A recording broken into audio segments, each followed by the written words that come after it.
start by saying it's Black History Month, and the Republicans in Tallahassee decided to celebrate Black history by making it forbidden to teach about slavery. That was their gift. We need to get rid of him. He's African Americans in Florida. I mean, it is. I wrote about this last year, and they had you can teach about slavery so long as your teaching of history is consonant with America as a developing nation adhering to the principles of the Declaration of Independence. So there's a little bit of a disconnect there. I don't know how you can teach about slavery other than as a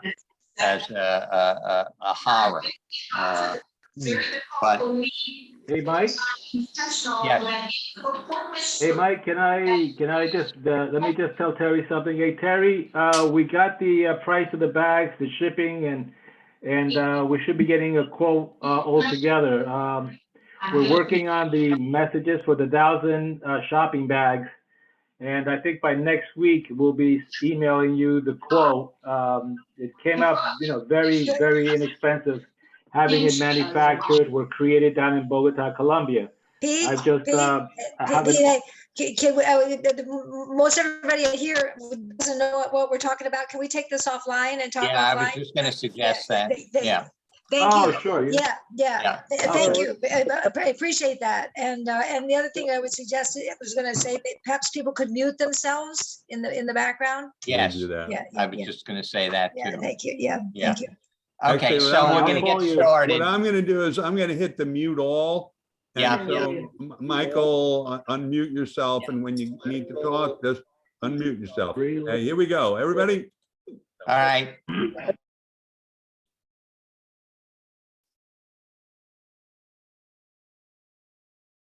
David, you made me co-host so I can share screen. Should work, yeah. Okay. All right. So I guess there's two major parts of tonight's meeting. I'm going to do a recap, more or less, of Biden's first year. And then Peter Allen is going to tell us about inflation, which seems to be on the media's mind every second of every day.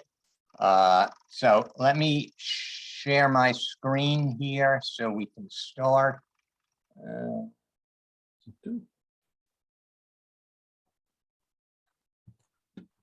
Okay, so can everyone see? Yes. Okay, and it's F5, David, to switch this. Yes, F5. Okay, here we go. So Biden's first year, and it divided into really three parts, but it's weighted towards the top. It's the economy, stupid, because that's been the mantra for the last 30 years or so. And there are really good economic numbers. It's hard data, and we should know it, and we should be telling people that.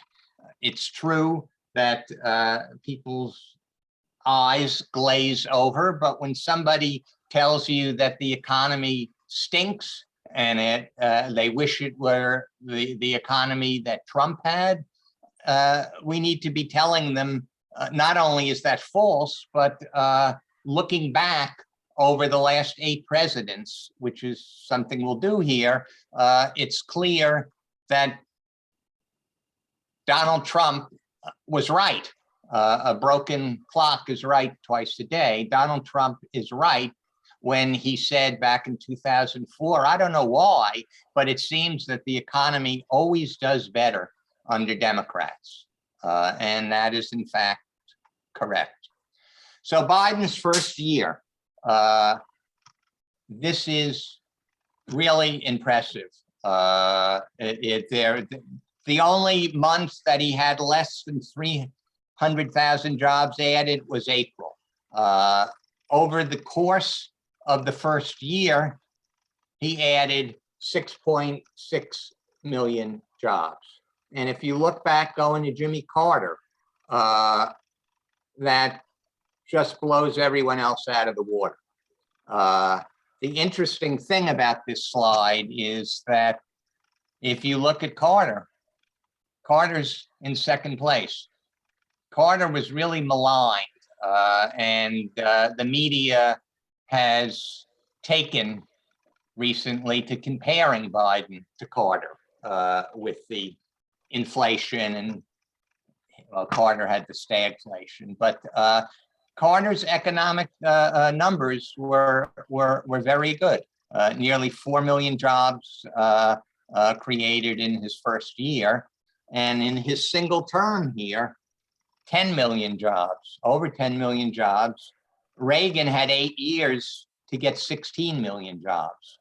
So in terms of a monthly average, which is on the next slide, Carter was better than Reagan, and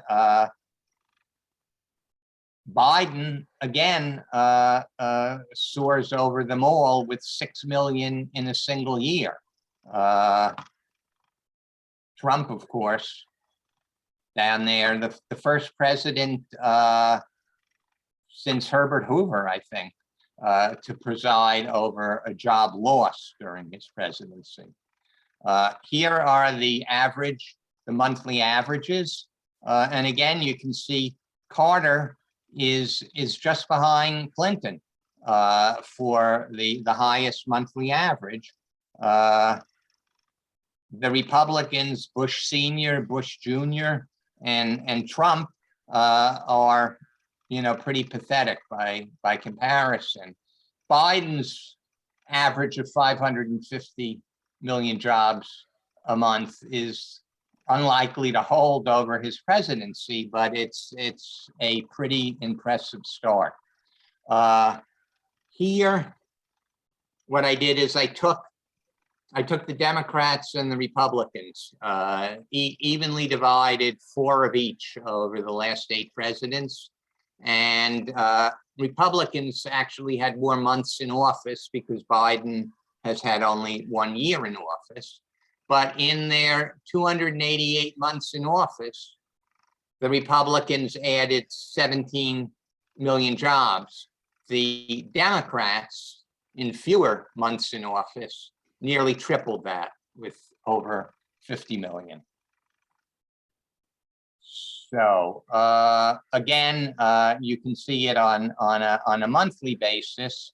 Democrats over 200,000 jobs a month. Republicans under 61,000 a month. GDP growth is another, important economic indicator. And again, Biden towers over them all, 5.7% in his first year. Carter, again, is in second or third place there with 3.25. And Trump has the worst record of any of the last 8 presidents. Unemployment, this line chart just shows what the unemployment rate was when Carter took office in 77, what it was when he left, which was when Reagan took office, and so on throughout the 8. And unemployment was flat, as it turned out, over Carter's 4 years. Reagan cut it, or it fell under Reagan to 5.4%, but it shot up under Bush. When Bush left office, Bush Sr., it had gone from 5.4 to 7.3, dropped under Clinton to 4.2, shot up again to the highest rate under Bush Jr., fell under Obama to 4.7, bounced back to under Trump to 6.4, and Biden, it's 4%. So here are by president by percentage, and you can see again, Reagan was the only president under whom, only Republican under whom unemployment fell as a percentage. It was even under Carter, and then the other three presidents who cut unemployment were Democrats. Okay, that's the economic picture. Of course, there's inflation, and that's something Peter's going to get into. But in terms of legislative achievements, I just put together this slide. Actually, it was in the Delray Democrat who published it, of the two major bills that were passed. And they are a major factor in why the economic recovery was so strong. The American Rescue Plan, putting money in every taxpayer's pocket at a time when the last stimulus was winding down, was critical. It's interesting that not a single Republican voted for that because they knew it would help Biden. Last year, the CARES Act that was passed under Trump, not a single Democrat opposed, even though they knew it would help Trump. So that's really the difference, or a major difference between the parties. The Republicans think only about themselves, and the Democrats think about the country. Inflation, inflation, inflation. It reminds me of the emails. Remember the emails, Hillary's emails, the emails, the emails. I remember when Bernie Sanders said, "I'm sick of the damn emails," and Hillary beamed in response at one of the early debates. But the media never let up on that. And the media have just been obsessed with inflation. If you look at the first bullet point there, wage growth actually outpaced inflation last year over a couple of months. And for the year, it was only slightly behind inflation. So in terms of the impact on the average American, it was not anything like the media made it out to be. And in fact, the wage growth for the bottom quarter of workers who have been getting screwed for the last 50 years actually outpaced inflation. Those of us on Social Security got a 5.9% increase, which is only slightly, again, less than inflation. And inflation, well, Peter will be telling us about that, but it seems like most economists believe that it will fall this year. And I don't think that the government is going to cut back on our Social Security checks, or that the workers who have finally been getting wage increases after years of falling behind and seeing flat wages, their wages are likely to hold. So,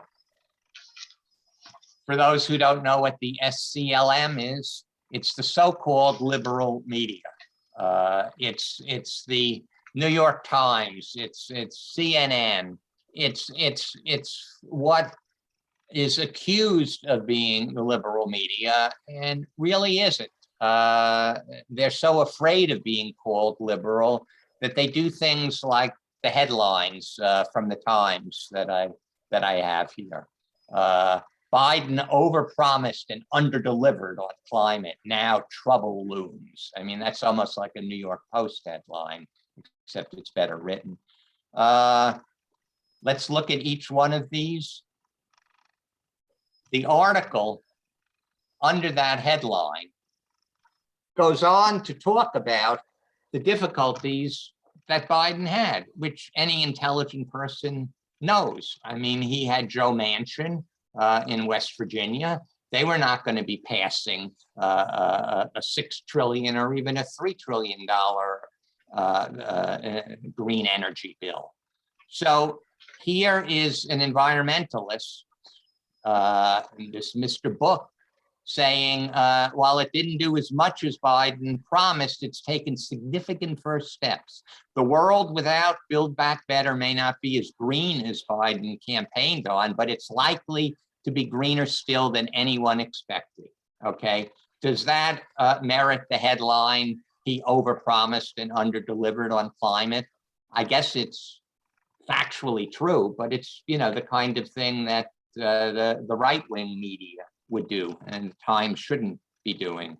Times articles you can post comments to, and I often do. They're moderated, but I wish I had written this comment because the reader really nailed it. Who needs foreign enemies when our free press drags us to a dictatorship? That's what they're doing. I mean, the midterms are hard enough, going to be hard enough without the media doing stuff like this, the so-called liberal media. So this was actually even more just shameful. The lowest point in my lifetime, how 14 independent voters feel about America. Well, Frank Luntz, if you're unfamiliar with him, is an absolute, he's a genius. I wish he worked for the Democrats. He was the guy that coined death taxes back in the 80s. And so the Times gets him to chair a focus group. And in the focus group, one of the things that comes up, one of the 14 independents said, "This is the worst time in my lifetime." And Frank says, "Raise your hand if you agree." 6 agree. That's 7 of 14. That's half. Look at the headline, the lowest point in my lifetime, how 14 independent voters feel about America. Now, of course, I guess that's true when if you're saying that 1 or 2 or 3 or 4 or 7 of these 14 feel that way. But when you look at the headline, it looks like every single one of them feels that way.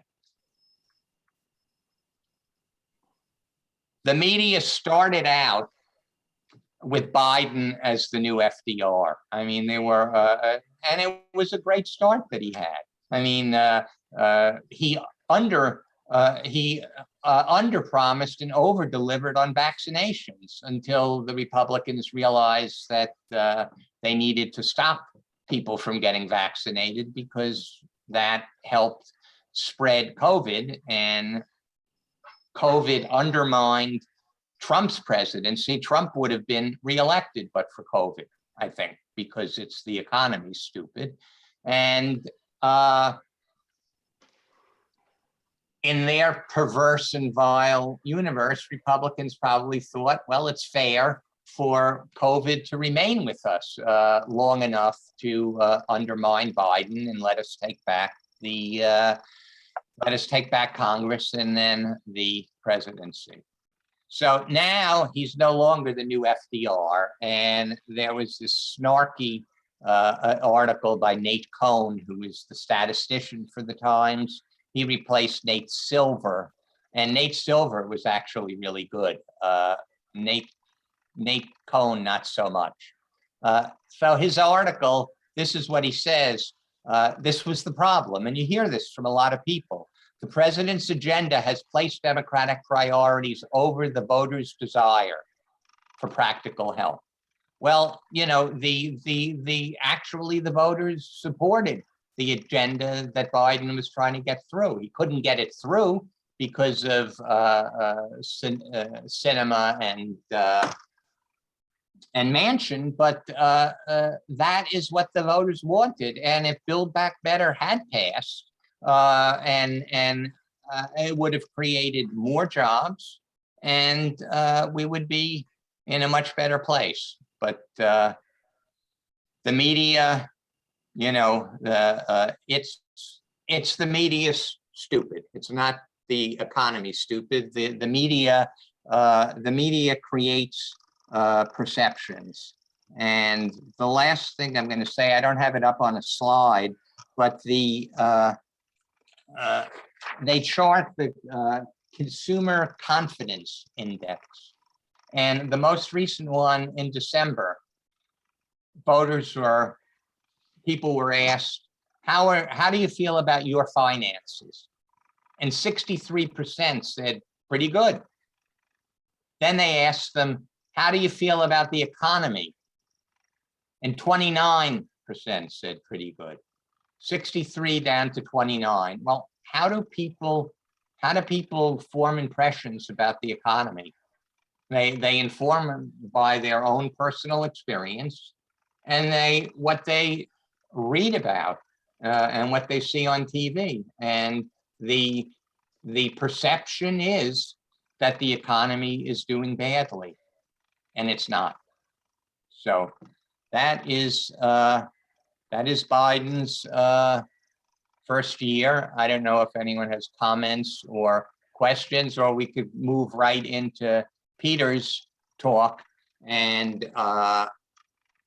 save the questions and comments for afterwards. Hearing no. Okay. Oh. Yeah. Hey, Mike. Yeah. The only thing that I would say, and it's really a kind of a small point, is that in examining the games that the New York Times was playing with headlines that were, needless to say, inconsistent with the narrative underneath. Right. I don't know that it's an attempt to move voters in a certain direction as much as it is, good old fashioned clickbait, titillating. Yeah, absolutely. Yeah. Absolutely. Yeah. No, I actually, I did a Google search for something that is intuitively obvious. Are people attracted more to bad news? And I found an article in the LA Times that cited a study from the Proceedings of the National Academy of Sciences, one of the most prestigious groups around. And they found out that, what do you know? People like negative news. So I think you're right. That's one reason. And I think the other reason is the so-called liberal media has been getting bashed for 50 years, being called liberal, and they've managed to shift the goalposts. And I think we need to be bashing the so-called liberal media. I write to reporters in the New York Times. I complain. It's one person doesn't make, but the more they hear like that, and if you look at the comments to the stories in the New York Times, when they do, I mean, I just love that comment that I put in. Who needs a foreign enemies when our free press is doing this? Yeah, for sure. And the problem with the clickbait is that it seems like promotional business as usual, but it actually does have a deleterious effect because people don't have attention spans. And so what they're going to remember, what they may only read, is that headline and maybe the first paragraph of the article. Right. Before they go to whatever the next shiny object is. Yeah, the phrase I used in an article was that the actual information is buried deep in the story where Americans seldom venture. You know, they look at the headlines. But there are some questions Yeah. in the post that I can answer. Sienna, yes, I'd be happy to share that with anyone. Charlie posts, and thank you for that, Charlie. The bottom quarter average 13% wage increase, 13%, you know, and these people have been getting screwed for a half century. Can the video be formatted so we can publish on YouTube? All our videos go on YouTube. Yeah. Let's see. Right, Biden if he under-delivers because of lockstep GOP opposition. Of course. I mean, we need cinema. I mean, we need the mansion. One thing I didn't mention was the 41 judges or 40 federal judges that Biden got confirmed in his first year, the most since Reagan had 40 confirmed. That's huge. And the judges that he got confirmed were the first African-American to sit on the Second Circuit Court of Appeals, and judges who didn't come out of Yale and Harvard and clerk on the Supreme Court and then work at a big firm, but actually worked as lawyers, helping people. So let's see, Talene, only if greedy corporations stop raising prices. My story is sitting in Publix waiting for my booster shot and watching someone retag the candy bars. And I noticed it went from $3.29 to $3.79. 50-cent jump, you know, and this was already on the shelf, and they decided, you know, we can make some money here. So, okay, if there are no, yeah, right, sure, they have to pay the big executive salaries. Sylvia, it's not inflation, it's corporate greed. So let's move on to Peter. I'm gonna try to share my screen again, and Peter will tell me when to move slides. So give me a second here. Screen share. Okay, now where is Peter's?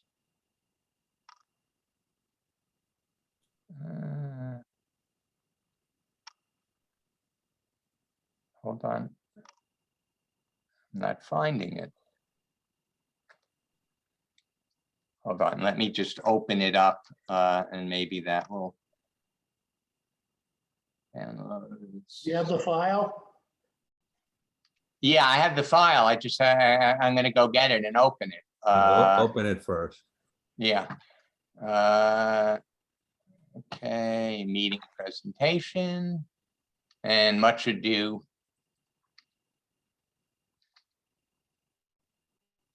Okay, enable editing. Can everyone see it? Not yet. You have to share it now. See, David, that's why you should have done this, but Oh, okay, go back to Zoom. Share screen.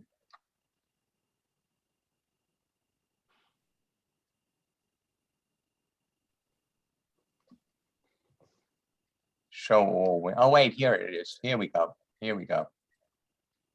All right. You should That's be it. able to see it now. Okay, F5. Okay, I'm doing that. Yeah. I'll start now. Can everybody hear me? Yes, Yeah. My name is Peter Allen. I'm an economist. I live in California. That's where I'm speaking to you from. I teach economics at Napa Valley College, and I'm on the faculty there. I'm saying this because I don't know most of you on the call. I was an economist for about 30 years. I worked in banking on international banking. My job always was to try and understand what's making the economy go, what the problems are with the economy, and that's what I'm hoping to talk to you guys about today.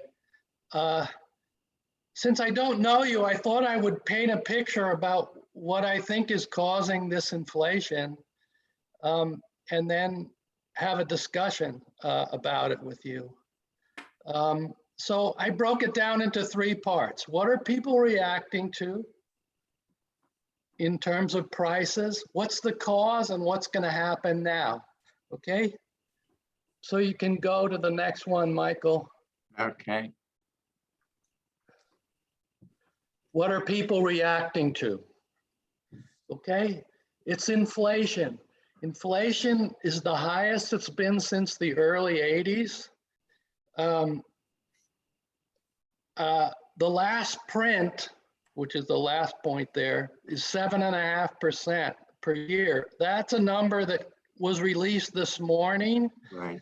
by the Bureau of Labor Statistics. And important, we're talking about consumer prices, so we're not talking about real estate or the stock market or anything like that. We're talking about consumer prices. The Consumer Price Index is something that comes out every month, and it includes goods, but also services like housing, rent is in there, transportation is in there. And food and beverages is about 16 or 17% of the Consumer Price Index. The problem we have with inflation started in March. So it's March 2021, so last year, okay? So President Biden had been in office for 1 month, about 2 months. Inflation was between 2 and 3% for the last decade, on average. And in March 2021, it was 4.3, I think. And that was when we first, when it first started getting people's attention. Okay. So next one, just like the olden days. What's the cause? Okay, this is what I'm going to be talking about mainly. The first cause is how COVID-19 changed our economy. It's important. COVID-19 has brought about huge changes to our economy. And one of the questions economists have now is, when are we going to go back to normal? Maybe never, but we haven't returned to normal yet. Inflation is caused by too much money chasing too few goods. And I'm going to break it down this way. The lockdown part, when we all had to stay home, most of us, that ended up causing the too few goods part of this cause of inflation. Then there was the response of the government, which caused the too much money part. All this inflation was unleashed before the Biden administration came in office. Okay, so I want to talk about the lockdown now. That's the next one. Can you click one more time? Okay. Remember when we all went through this? When we all started staying home. If you can work from home or stay home, and people lost their jobs. All that caused a recession that lasted 2 months. It was in March and April of 2020. And it was the biggest recession, but it was only 2 months. It was 19.2% drop in real GDP. Remember what happened when we were on lockdown? Everyone started buying toilet paper. Everyone started stocking their houses for staying at home. People who were able to work from home had to buy computers and chairs, and they had to buy different things. There was a big shift in our economy away from services, economists call them services, towards goods. What are services? People weren't going to restaurants, they weren't traveling, things like this. They weren't going to the hairdresser, but people wanted goods. Amazon, everyone was buying stuff from Amazon. This is when we start hearing the term, the supply chain, right? COVID-19 caused this problem with the supply chain. COVID-19, in the United States, most of the goods that we buy come from outside the country. We're more of a service economy. So the places that we were buying our all these goods from, computers and equipment and toilet paper, were themselves disrupted by COVID. Okay, so you had all this demand for goods and a disrupted supply chain. That's one of the big changes we've had in our economy. And all you need to do is go out to dinner, and I was in Delray last month. You know, restaurants are still not back to normal. For example, restaurant being an example of a service. The lockdown also caused the labor shortage that we see. A lot of, it changed the kind of jobs people want. People want jobs that they could work from home. People who were not able to stop working, people who live from paycheck to paycheck, they had to work. And a lot of times they were the first ones that got COVID at the very beginning. So it's important that the lockdown shifted our economy. If you have a shift in what people want to buy all of a sudden like this, it's going to cause problems, and it's going to cause upward pressure on prices. And, you know, my final point here is all this effect, we're not on lockdown anymore, but we have variants, the 5 variants. People don't want to go out still. And then there's the uneven, I put uneven government pandemic, the different responses of the states, the terrible response, in my opinion, of the federal government, the Trump administration at the get-go, and politicize masks and vaccinations and everything, that those have the effect of drawing out this effect of the lockdown and too few goods. Okay, that's point number 1. So the next bit, the government response. Okay, when I say the government response, I mean the Congress and the Federal Reserve. Okay, there was, you know, an incredibly large response of the federal, state, and local governments. If you tally up all the spending that was appropriated by Congress, it amounts to 5.3 trillion. Does that sound like a lot of money to you? 5.3 trillion is just about a quarter of our GDP. It's absolutely enormous amount of money. Of the 5.3 trillion, 3.5 was passed by Congress during the Trump administration, during 2020. And the last bit, 1.8, was the American Rescue Plan. That was passed in March 2021. Michael had a slide about that. The American Rescue Plan was under the Biden administration. Remember, the month that the American Rescue Plan past Congress was the first year and was the first month that inflation popped up. Inflation was already off and running in March 2021. So what all this spending did, remember we each got $600 and there was unemployment benefits, extra unemployment benefits. There were benefits to big and small companies. And well, we could spend a lot of time talking about that. Some of that 5.3 trillion still hasn't been dispersed yet. What this did is it caused spending to recover. So we had this very short recession, and it ended by the end of by the third quarter of last year. The economy popped all the way back to where it had been before COVID.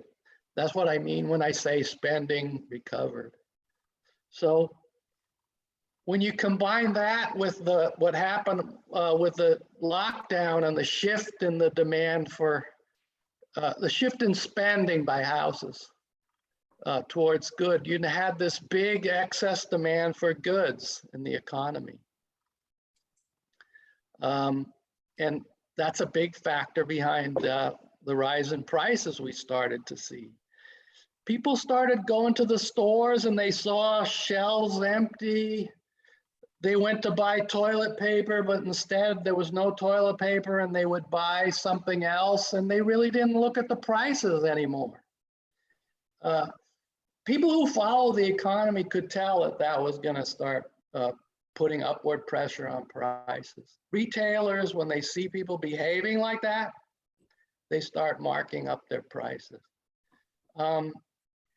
And sort of my last 2 points here, the Federal Reserve. In my opinion, this is the biggest cause of inflation. The Federal Reserve and what they call quantitative easing. As part of the policy response to COVID, the Federal Reserve started buying treasury bonds, quantitative easing, they call it. They were essentially financing a big part of the 5.3 trillion of the deficit. And out of the 5.3 trillion, the Fed financed about 3.5 to 4 trillion. That's where the 2/3 or more of the financing for the money that was spent on COVID came from central bank financing. If you remember your economics 1, when the Fed buys stuff, they print money to buy it. And how you could do that and not end up with at least some inflation, is really surprising. Okay, so my last slide, what happens now? What I'm suggesting is inflation is a hangover from COVID-19. The causes for inflation were unleashed in 2020 by the Congress and the Fed spending and the response to COVID, the shift in spending by households. And that was way underway before President Biden took office. And I think Michael mentioned the consensus of people that follow the economy is inflation is going to slow down. So far it hasn't, but it went from, the monthly inflation went from 7 to 7.5 last month. So the increase in monthly inflation is starting to slow down. Why do people think that inflation will slow down? Well, they think that the lockdown will wind down. People will go back to their normal spending habits. That will alleviate this pressure on spending on products that have a limited supply. COVID coming under control. Who knows what's going to happen there? The government's unwinding COVID related spending. That's happening already. And again, probably the most important thing to those of you that might have followed the financial markets today, the 7.5% inflation print for January has created concern that the Fed is going to have to start raising interest rates faster. So the Federal Reserve is the part of the government that's responsible for controlling inflation. Okay, so that finishes my presentation. So I hope that you guys have questions about this stuff. I have one, I guess. How much of this, the whole supply, obviously COVID caused people not to show up for work. So of course, things weren't going to move. But how much of it is because of the shift in manufacturing and retailing of just in time? Where suddenly things are the whole supply chain delivers things just as they're supposed to be needed, just as they're supposed to go on the shelves. It seems to me that's gotta have That's a big reason for this. We don't realize how our economy normally works. Now, how many of you heard the term supply chain before this? All businesses use with the computers and the technology we have, the whole economy is run just as you say, Dave, just in time. Keep inventories low. So when you have a disruption like this, it creates huge problems with supply. And what I'm suggesting is it happened at the same time as demand shifted. We all needed stuff we didn't normally want to buy. We wanted to hoard stuff. People were around here. Where can you get toilet paper? Did the Target over there have toilet paper? No, but it's over there at another store. Just in time, the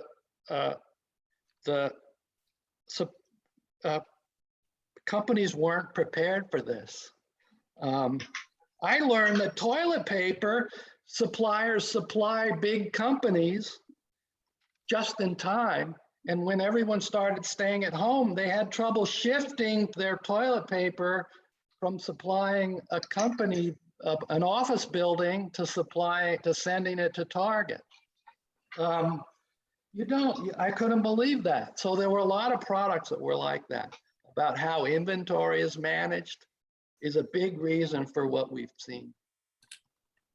I'll throw in another one. One of the big, people are raising their hand. Charlie's got his hand up. One of okay, let's go to Charlie. We'll come back to me. Charlie. Unmute, Charlie. Charlie, you need to unmute. Well, while he's doing that, where is he? Ben? Hi. People are frozen.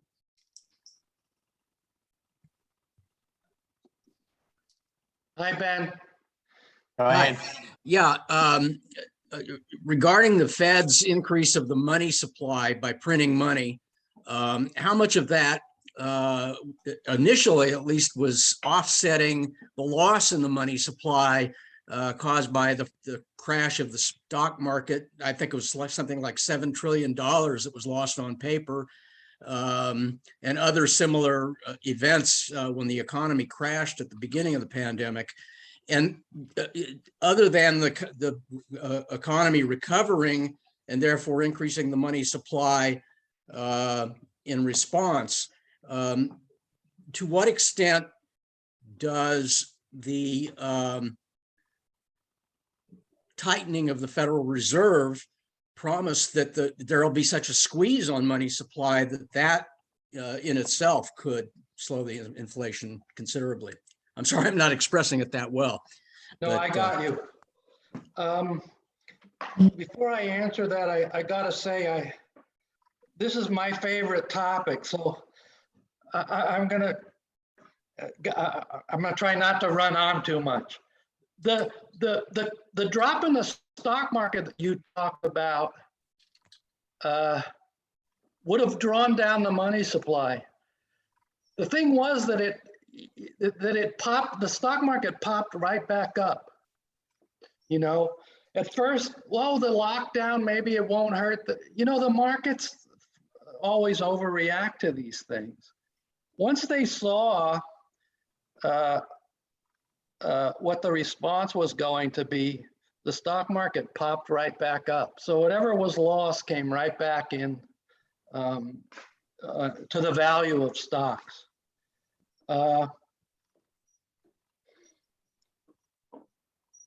When I was preparing for this talk, I looked at the Fed balance sheet.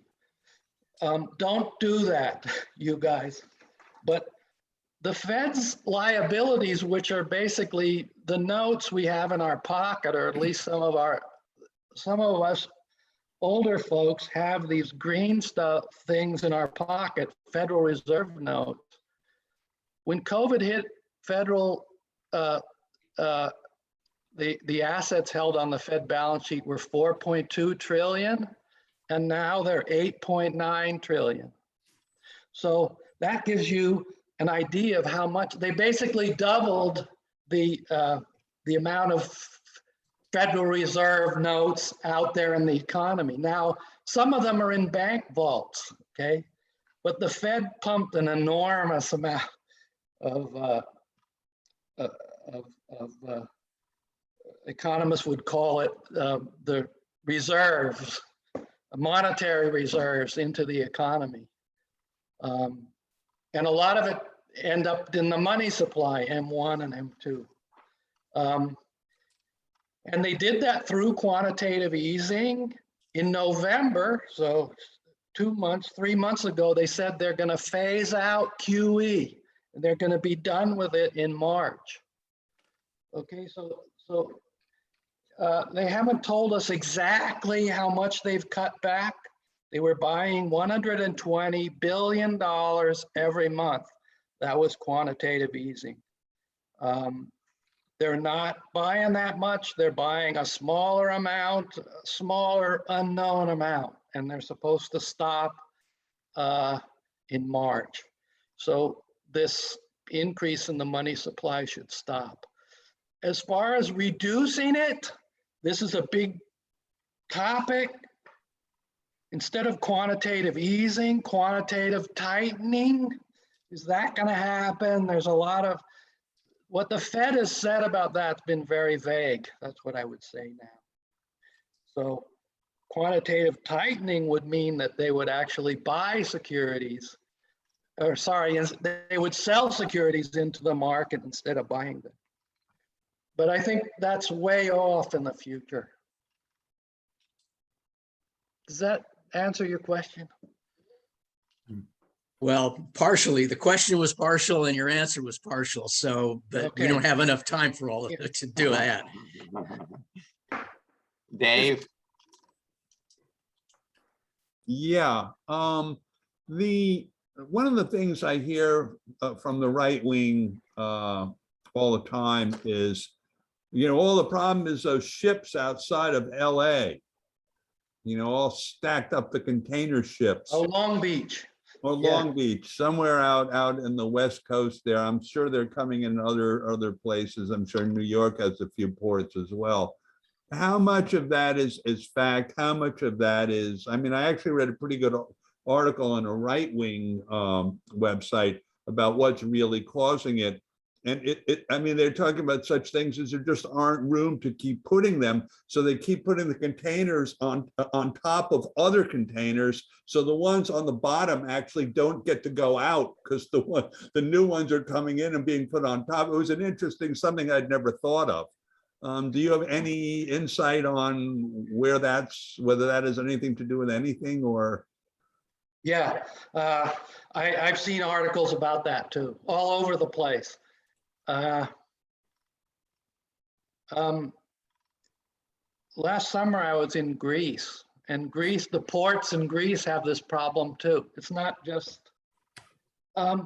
that's why I talked about the lockdown the way I did. I think that a lot of this has to do with what consumers are doing, especially in the United States, is they're buying a lot of stuff that they weren't buying before. And we kind of got behind the curve, the ports, and they're trying to catch up and they can't catch up. You know, I think that's what it boils down to. And that theory makes sense to me. Charlie, Am I unmuted now? Yeah, Paul Krugman described this economy and this inflation very much like the 1946-47 inflation, when we were switching over from a war economy to a peace economy. And he equated COVID to that situation. We're switching, we switched from everything got shut down and now we're cranking everything back up again. So once the supply chains clear up, it should ease the inflation quite a bit. And by the way, the supply chains have never been, the ships have never been more busy than they are now. I mean, these are, from what I understand, it's a record amount of goods coming in from China and wherever. yeah, I actually heard that there's a container shortage and that all the containers are ending up here and the world is starting to tilt in our direction because we have to take all the empty containers and send them back to China so they can fill them again. I don't know how much of that is actually true. I would defer to Paul Krugman. When World War II ended, a lot of people thought we were going to go back into the Great Depression, but our economy was geared toward the war, and it took a while for us to shift, kind of like what the shift the lockdown caused. Suddenly, and the economy is operated on this just-in-time basis. And that totally makes sense to me. It's the business of shifting the spending habits of people. We didn't have a Great Depression after World War II. Not only did we not, but the consumer hadn't been spending for 20 years and just ran amok. After 47, the economy just took off. So yeah, I mean, that's a good way to think about this. That's why I put in my slide, COVID changed the economy. It shifted the pattern of spending, and the supply side, if you will, the businesses just can't change that fast. And it's causing all these problems, the shipping and containers, and a lot of that stuff comes from China, our manufactured products or other places in Asia. So it is all Biden's fault? Sorry. yeah. Now, I was going to say before that I'd read, and it makes sense, that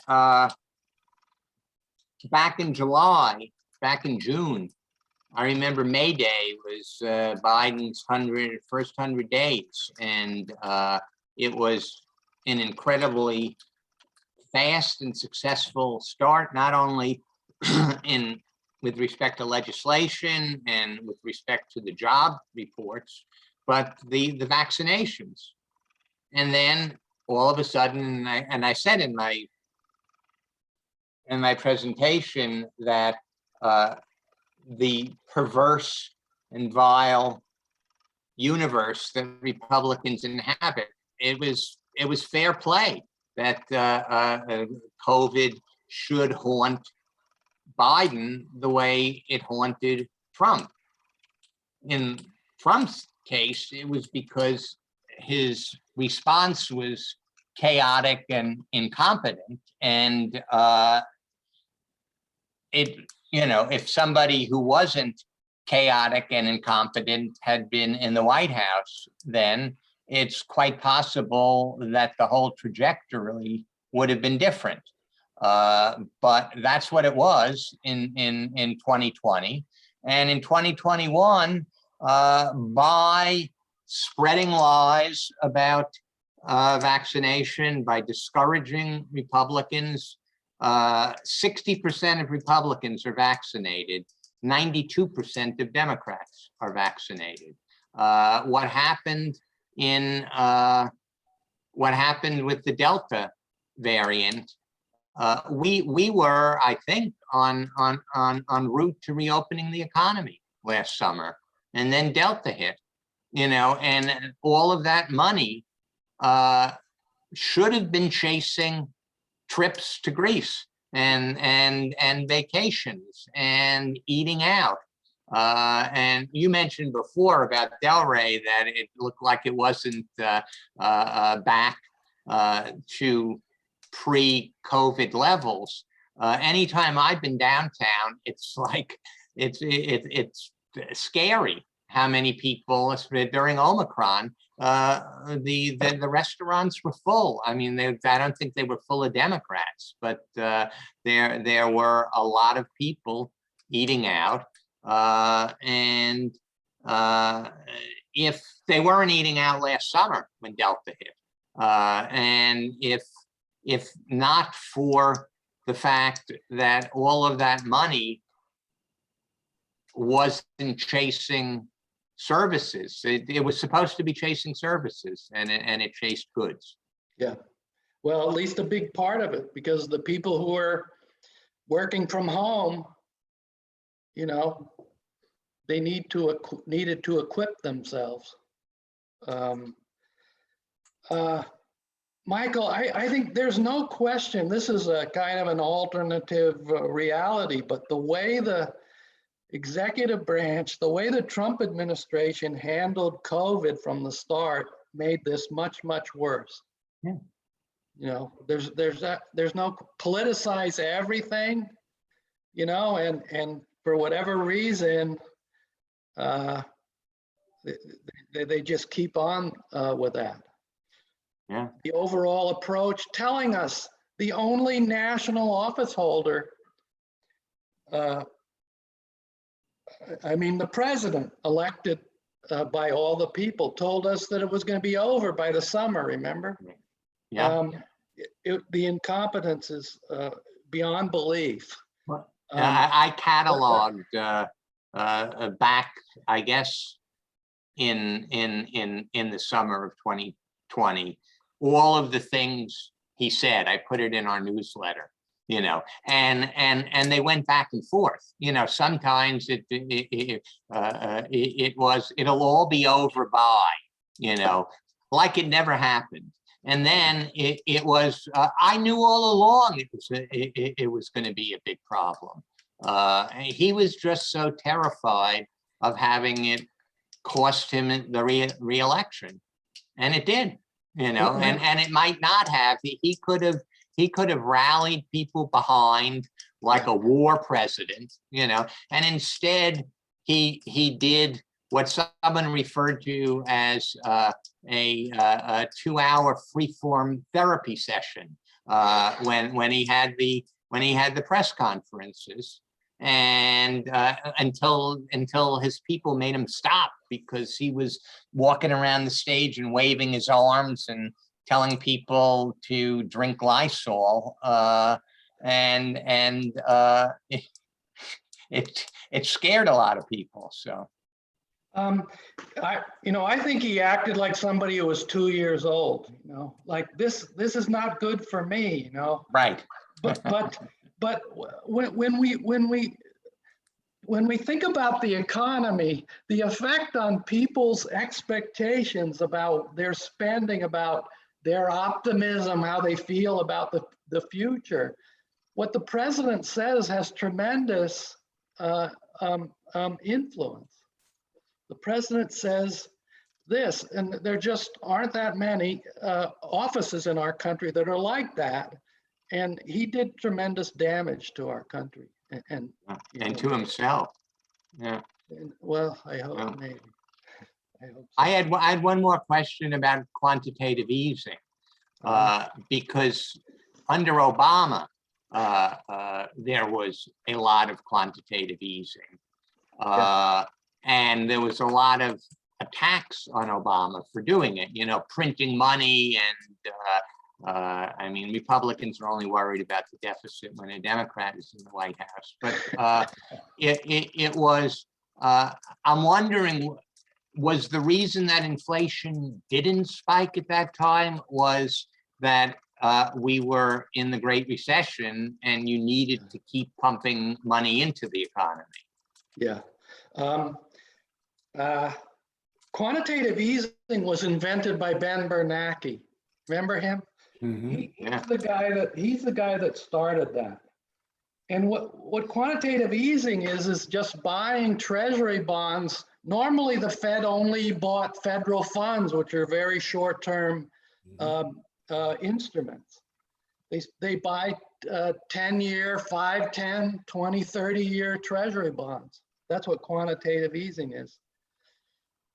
During the Great Depression was a collapse of the banking system. So like the money supply just wanted to implode. And that's why it didn't cause inflation back then. This time around, they brought out quantitative easing. It was a way to stimulate the economy by lowering interest rates. But it also means they're buying treasuries and financing the deficit. They're buying treasury bonds. The treasury is selling treasury bonds over here, and the Fed is buying them over here, you know, in the secondary market. And the net effect is the Fed's financing the deficit. Anyone have further questions, comments? Jeffrey, Yeah, hi. Yeah, Thanks. hi, Joe. Hey, Yeah, hi. Peter, thank you. A very informative and educational presentation. I was never very good at economics in college, but it made me understand that I was part of the problem because my wife and I never got to take our vacation, so we bought furniture instead. Right. What are you going to do? But here's what you raised that, you know, the president has the influence over, you know, what people hear and how they react. But obviously, we are going to be the ones who go door to door, and we're the ones who are going to call people and canvass. And what are we going to tell the average voter who just went from the gas station to the grocery store and home and realized that what they bought this time cost twice as much as what they bought before Biden was president? So what can we tell them in simple terms? Because Republicans are great at boiling things down, and Democrats, it seems like we just want to talk about stuff forever. And Republicans are great at like make America great again. Done, right? What do we tell people? Great question. that's a great question. That's Thanks. Give me a great answer. What I would say is we went through this COVID-19 crisis, and you know, the economy could have gone through an incredible recession. The government could have taken the attitude, let's just let let's just let the economy go down. And you know, our leaders in Congress and the Federal Reserve, they just launched an enormous effort to stimulate the economy. And what we're seeing now is hangover from that. That's kind of academic, but it's going to get under control, and it's going to get under control before the end of the year. And that's what they're saying, and I personally believe that. Problem is, it's got to get under control by the end of the summer, or we're going to be in real trouble. And I think, Jeff, I mean, all we can do is hope that happens. You're right. You can't, you can't explain it. to them in a meme or a slogan, and that's it's going to be very hard. How about this? When inflation started picking up in March 2021, the forces that were causing that were probably started a year before. And the causes of the inflation are already being taken away. They're already being taken away, and we're not going to see that. There's always a lagged effect. And that's what makes people believe that that as the economy gets back to normal, inflation will come down. Well, that article that I was complaining about, 14 independents say it's the worst time of my life. As Luntz was asking them questions, one of the, how is the economy? Oh, it's terrible. My husband lost his job. And then the Times reporter, to his credit, said, well, did he get another one? Yeah. Was it better paying? Yeah. But he had to do it virtual, and she was just looking for something to complain about. And in terms of the immediate impact, I mean, Charlie posted before, I had no idea it was 13% wage increase for the bottom quarter. Wages have gone up, people have gotten better jobs, people are in a position to say, I'm not gonna take this job anymore, stuff it, I'm gonna get a better job. And Michael, I think it's true also that most of those wage increases are happening at the lower end of the scale. Yeah. One of the causes of inequality in our economy is that, I'm shifting the topic a little bit, is the kind of jobs that the United States economy tends to produce are Target type of jobs and McDonald's and service type of jobs. Just the jobs that were hit hard by COVID, and the wages of those jobs have been leading this increase in wages. Yeah. Ben? Oh, yeah, and then Paul. Thanks. It strikes me that perhaps one of our talking points will be, and this is speculation, I haven't checked the Bureau of Labor Statistics to verify this, but typically what you'll find at the Bureau of Labor Statistics is that you can identify which presidency was the cause of the national debt. And so if in fact the last administration caused 2/3 of the national debt in terms of deficit spending, we should be able to talk about that because the public knows about that.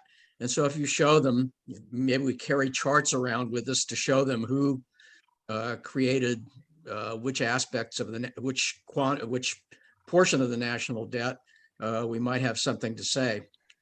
Ben, I just looked at that today,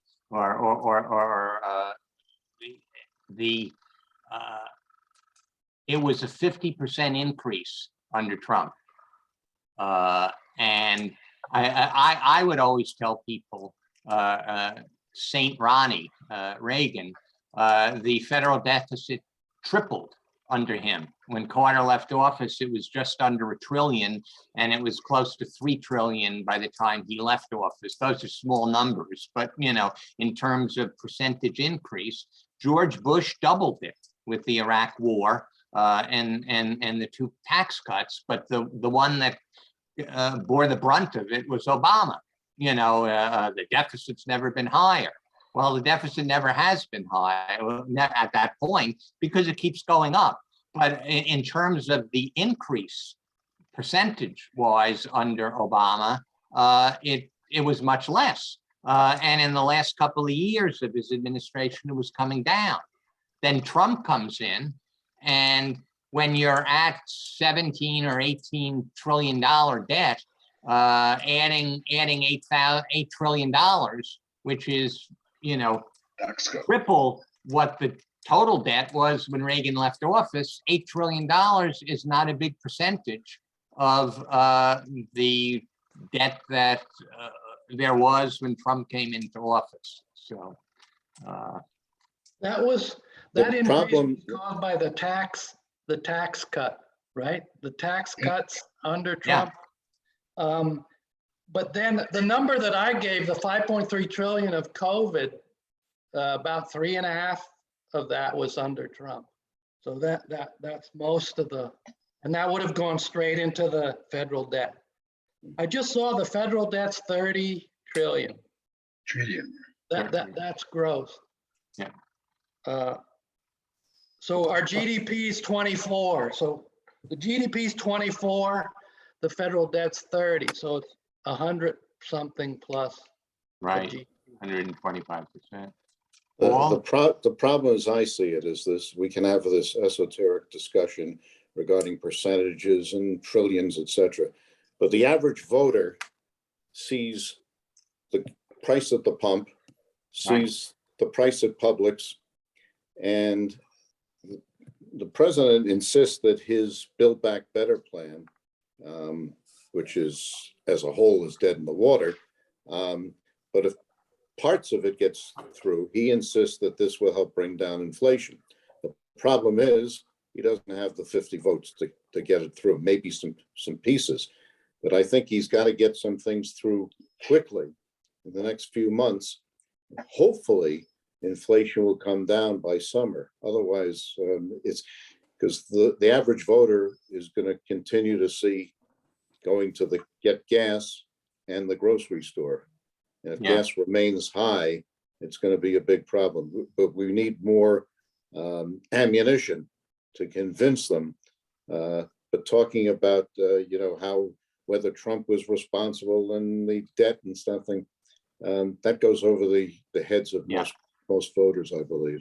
I think you're right. The problem with gasoline, unfortunately, now is that this Ukraine situation is one of the big causes of higher prices of crude oil. I guess everybody knows about that. But, I think that the monthly inflation numbers are going to flatten out and start going down pretty soon.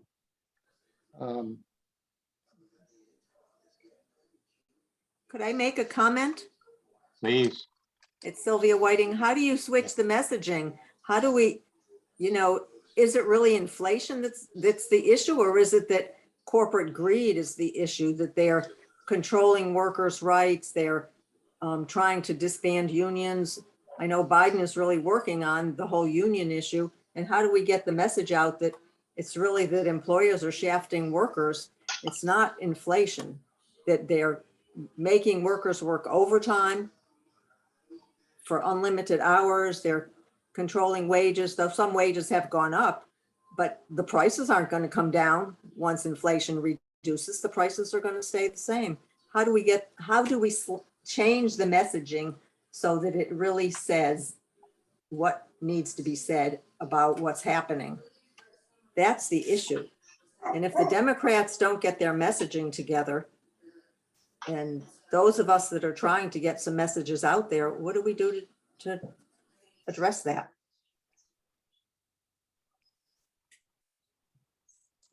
It's hard to get the messaging right.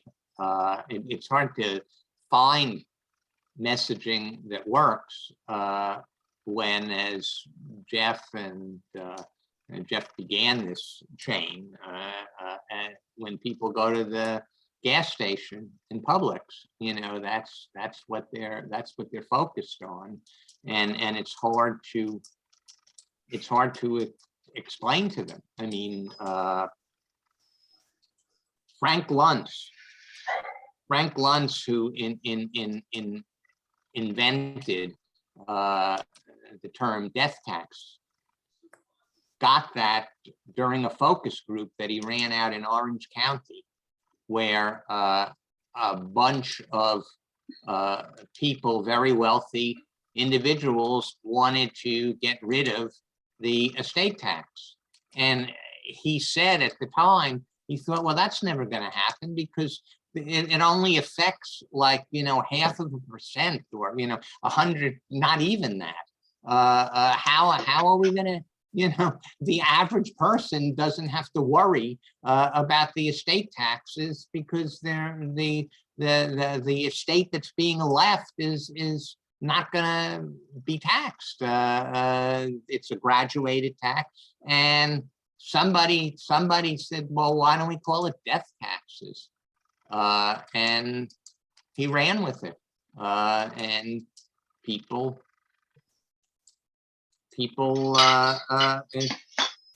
that were never going to be affected by it all of a sudden were up in arms about it. We don't have people like Frank Luntz to come up with those. So the best thing we can hope for is that inflation goes down.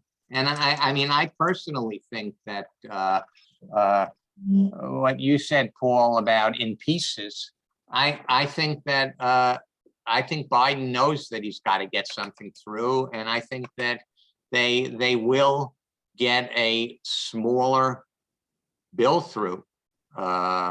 Whether that is going to take care of inflation, I don't know. I mean, I think it's more likely that the Fed hikes are going to take care of it, and hopefully it's not going to put us into a recession. I think there's a good chance that the Fed's going to have to do that.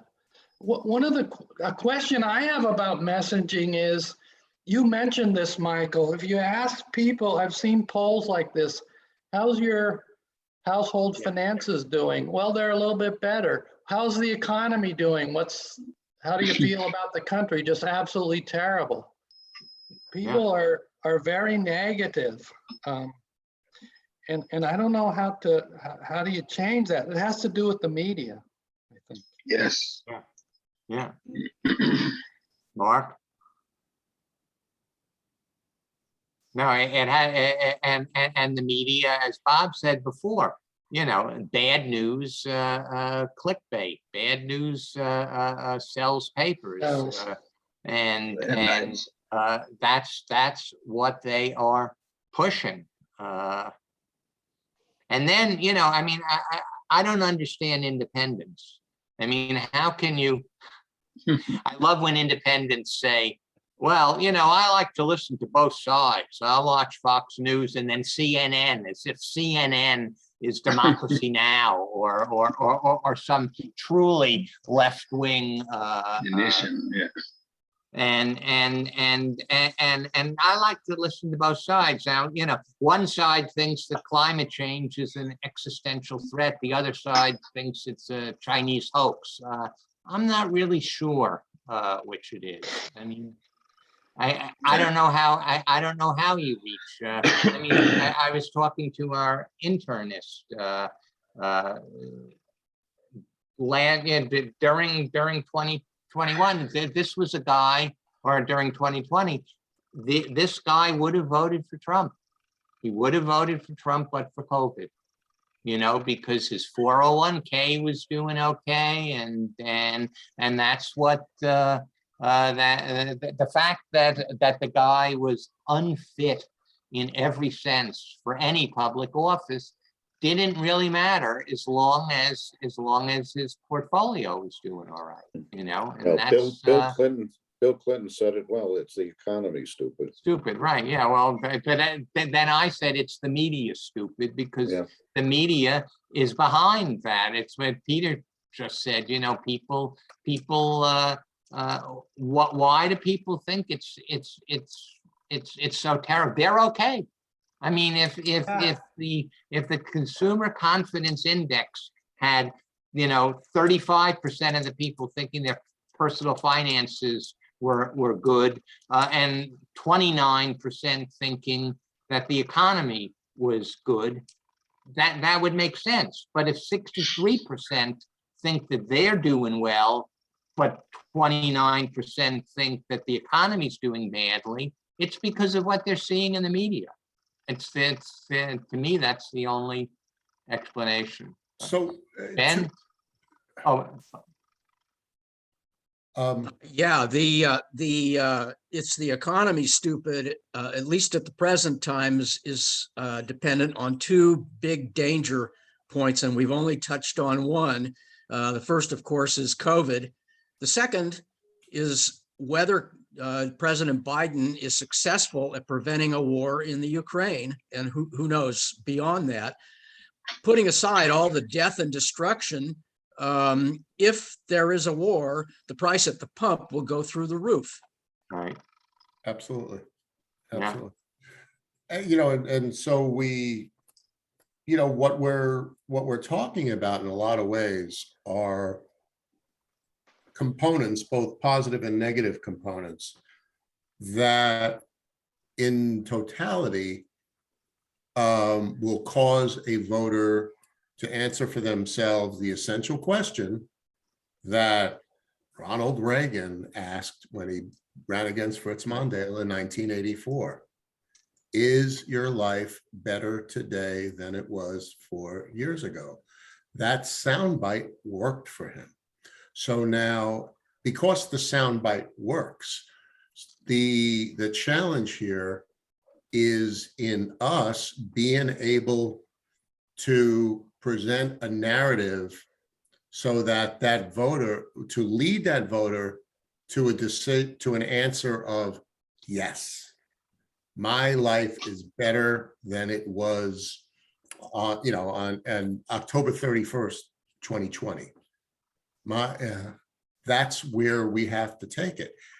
And I is it daunting? Yes. Is it impossible? Absolutely not. Absolutely not. And so yes, some of it goes to, the very good question that was asked, I think, as to how do we take, some of this esoteric information that explains how we got here and, distill it into, something that the average listener can comprehend and have that, that V8 moment, right? But another part of it is in accentuating the positive. And that, in large part goes to the first, half of tonight's meeting and what Mike was sharing, and repeat and repeat and repeat and repeat. And that, will it get them to answer yes to the question? God, I certainly don't know. But we have a better shot at getting there than if we do nothing or if we go into a blame game cycle. So yeah, some of the forensics that answer the questions and a whole lot of rah-rah, because there's something to rah-rah about. To me, that's where we need to be.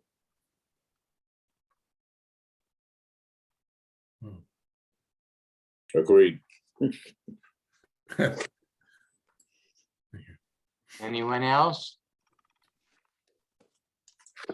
No. Peter, thank you so much. That was really pleasure. great. It my was. pleasure. And Pete, is Pete still here? No, I think he's gone. Pete Camacho was the one whose idea it was to have Peter come and speak to us. So I think You, Mark, Peter. I think Mark has a question. Mark? Yes, sir. as I listen, I'm thinking about the quantitative easing that was brought up, and what I've seen over the last 15 years, the interest rate in our savings, and particularly now that I've reached senior citizen stage, my money that I have is just remain stagnant, and I think it's a part of decapitalization of people. So it's shifting money to some other group, whether to tax cut and other things. And we are being impoverished by this money thing. And yet I understand what it is, what it's been done for, it's controlling inflation, giving more money for investment. I understand all that. But yet, as a person, as an entity, trying to survive, and I'm thinking, I've seen my people, my folks here, whether they're African American, Asian, and other things, and they all, it's like less than 1%. And most of these people put their little savings in the bank, and then they're being charged astronomical thing with credit cards, and yet they don't understand this dynamic, of not of not having interest in their money. So I remember during the Jimmy Carter administration, when they had inflation, and yet we had high interest rate, even though housing suffered, but my money at least went up. So, sir, Mr. Allen, how do you propose that? And then one more thing I want to ask is that with energy, Mr. Biden, has focused more on climate control, and shifting to electricity. So meaning places like South Dakota, North Dakota, Oklahoma, and where the oil, and part of Texas, and they are not really using, even in Philadelphia, even in Pennsylvania, they were fracking. So all that also is taking out of the economy, out of the energy. So I don't think energy is going to go down anytime soon, whether it's Ukraine or Saudi Arabia or not, because it's a policy, which I like, but nevertheless, it's going to hurt us at the voting booth. Yeah. Mr. Allen. I just totally agree with you. I'm a retired person too. I have money in the bank. It's just sitting there. This is something that happened since the financial crisis in 2008, right? That's Right. when they lowered interest rates to 0. So the bank is giving us nothing in interest. I totally agree with you. Economists don't understand why that the economy seems to need the low interest rates just to function. There's some sickness about the economy that it needs these low interest rates. And we might see rates going up this year. That's what different people think, that interest rates are going to start going up this year. So that might help. That's all I can say about that. And I agree with you about energy too. It's developing countries, I think, like China, that are buying all the crude oil. And even as people diversify into electric technology, the price of crude and gas keeps going up. I hope the Biden administration can do something about this. I agree with everything you said. Thank you. Dan? Yes, Peter and everybody else, the sickness in the economy is the unequal distribution. All that funny money that's being printed is going to those in the upper 1%, if you want to use the shorthand term. I recommend everybody read a book that was put out, I think it came out in roughly 2008 or 2007 by Richard Wilkinson, who wrote an epidemiological study of economic inequality. And that's the sickness in the economy, literally. The inequality, the money's going to the upper tiers, and money is being printed to feed them. And that's how it goes. I'm glad you said that, Ben, because we're talking about inflation. But we're talking about inflation of consumer prices. What the Federal Reserve has done for the last 14 years has caused inflation, but it's inflation in the stock market, in real estate, and things like this. And that's what you're saying. And that's what pulls our distribution of income apart. And this is also something that they seem to think that's what the economy needs to economists call them wealth effects, but it makes the distribution of income much worse. The incentives to invest are not going where they're supposed to go. They're going into the asset markets. Yeah.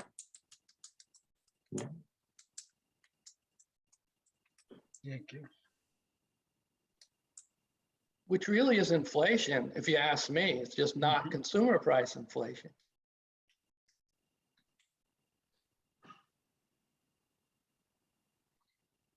Well, So, yeah. yeah, so I think a follow-up question to that extremely valid statement is how much of the, the redistribution of wealth to the, to the upper 1%, how much of that is a function of Fed policy versus how much of that is a function of Republican tax legislative policy? Yeah, That's absolutely. It's both. Yeah. Because the Republican policy won't allow the benefits that go to corporate America to be spread more equitably. Tax policy, that's how you get it, something like that.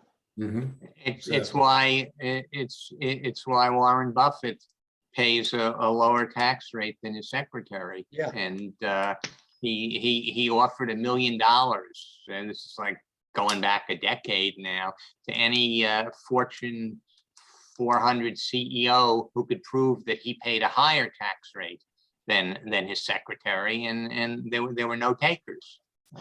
It's not even the 1%, and it's not even the 0.1%. It's the 0.001% who get most of their money not in salary. They pay as a percentage, 0.0000635% for Social Security, because they max out at 140,000 or whatever it is, and most of their income is either deferred or is in dividends that are taxed at a lower rate. So and there's no, the American people are not in favor of that, but it's like Noam Chomsky said years ago. I remember reading about Medicare for all. The Times had an article after the third Kerry Bush debate, which was on domestic matters, and the Times commented that there was no discussion of Medicare for all, but that's because there wasn't a consensus. And Chomsky said, of course there wasn't a consensus. The substantial majority of the American people want Medicare for all, but the insurance companies don't, and the pharmaceutical industry doesn't, so it doesn't happen. Well, when they were talking about when the Republicans almost caused the default and the government shut down twice under Obama, the first time they were negotiating how to raise the debt ceiling, off the table was raising taxes on the top 2%. And there's a Gallup survey that I still have that shows that, 70% of Democrats, the majority of Republicans, and almost a majority of Tea Party members, something like 46%, supported raising taxes on the top 2%. And it wasn't even on the table. And it's because the American people really aren't the constituents of the people in Congress. Their constituents are their contributors, and their contributors do not want the taxes to go up on them, even if the vast majority of Americans want that. So I don't know how you change that except to elect more Democrats who are not funded by plutocrats. I think what the party people have to do is to emphasize the positive. What Yes. Biden did, and although a lot of it came early, what he wants to do, and the fact that the Republicans have no platform, their whole policy is no, no, no. And it's got to be made into short ads, Facebook, commercials on TV. Got to flood the constituents with this message that he's raised the minimum wage for federal contractors to $15 an hour. He wants to reduce the cost of pharmaceuticals. And even though some of this won't get through, hopefully some of it gets through in the next few months. But we've got to take a positive stance on this and emphasize again and again, the Republicans have nothing to offer. Mhm. Absolutely nothing. Mhm. So Yeah. on that note, I have to leave. Okay. Thank you. Good Thank joining, The- folks. The Republican platform seems to me to be always the taxes are too high. Right. How can that be? No, it's what they did under Obama for 8 years. They were going to repeal. How many times did they pass legislation to repeal Obamacare? I used to hate that name, by the way. I always used to the Affordable Care Act was the name, but now it's good that it's Obamacare. I use that name now so people can remember who is helping them get more affordable healthcare insurance. So, all right, well, if there's nothing further, let me thank you again, Peter, and everyone My pleasure. who hung around. We're down to 16, but it was a great meeting. Thanks, everyone. Thank you, Michael. Thanks, Peter. Take care. See you next time. Next time. Yeah. Well, I will point out as we go away that you mentioned they had death taxes, but you mentioned the death panels. Oh, I didn't How mention they, that. That's how they right. tried to destroy that. They were going to kill grandma and grandpa. Yeah. Yeah. Yeah, I did that poster of the death panels. I have that. The real death panels were the ones that passed the Trump tax cut and tried to destroy the Obamacare. 5, 4, Aye, aye. 2, Thank you. 1. Thanks all. Thank you.